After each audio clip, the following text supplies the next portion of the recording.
Hey guys, welcome to Worship Wednesday. It is an awesome day when you shoot an entire worship video and realize you forgot to turn the mic on. And so this is round two, round one for you all, but it's going to be good nonetheless. Today I wanted to talk to you about worship. Like we've been doing for the past several weeks, but I want to show you why worship is so important. We've already talked about how we need to be worshiping in everything we do, and that in worshiping in everything we do, we're simply acknowledging that God is sovereign over all things, that God has created, not created, but created all things for himself, and basically that all things exist for God. We're basically saying, God, you are the best in everything that there is.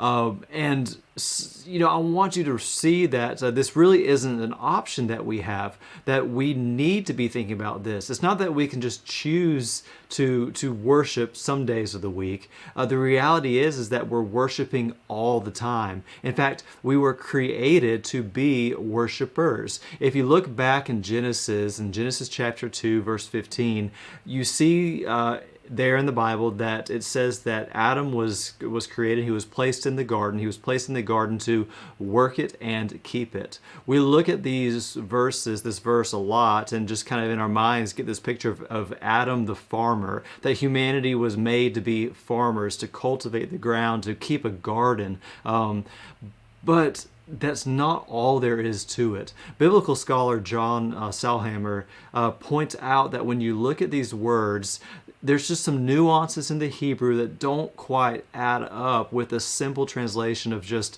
go be a farmer. He points out that the word the word work first, is used in other places in the Old Testament to refer to worship and acts of worship. And the word keep that is used here in this verse is used in other places in the Old Testament as service.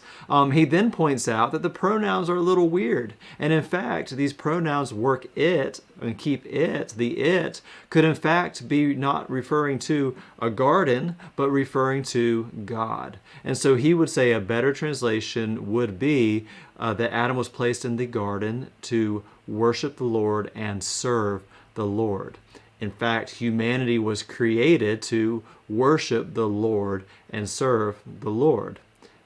Basically, we were made to be worshipers. And I think some of this resonates with me a little bit because I can see how this works in our lives. Because essentially, in every moment of every day, we are always worshiping something. If we're going to call worshiping God just acknowledging that He is the best in the world, how many other times during your day do your actions, words, attitudes, just your schedule even say, this thing is the most important thing in my life, the most important thing in the world? Oftentimes for us, it can be we can worship our kids, our family, we worship our money, our physical possessions, we can worship our time, we can worship our hobbies. Most often we worship ourselves. We worship our favorite sports teams. We are always saying, this is the best thing. I'm making all my decisions for this thing right now. When we worship God and as we go through our lives, what we need to do is to look at those things and say, how can I shift my attitude towards this? How can I stop from worshiping the things of the world and worship the creator of the things of the world? How can I stop acknowledging and saying with my actions and my attitudes that all this stuff is the most important and actually say God is the most important? And so as we continue to go on through worship on Wednesdays in the future, we're just going to keep looking at areas, and that's what we're going to be doing. Looking at these areas that we often elevate above God, as we often put as the most important things in our lives, and we structure our lives around them. Let's look at those things and see how can we still enjoy those things, participate in those things, live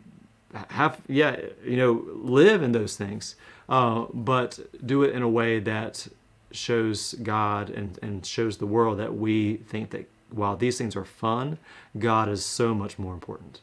So I hope that's helpful for you guys. I hope you guys start thinking about some of that stuff, and I'm looking forward to being able to see you guys and talk to you more later. Thanks. Bye.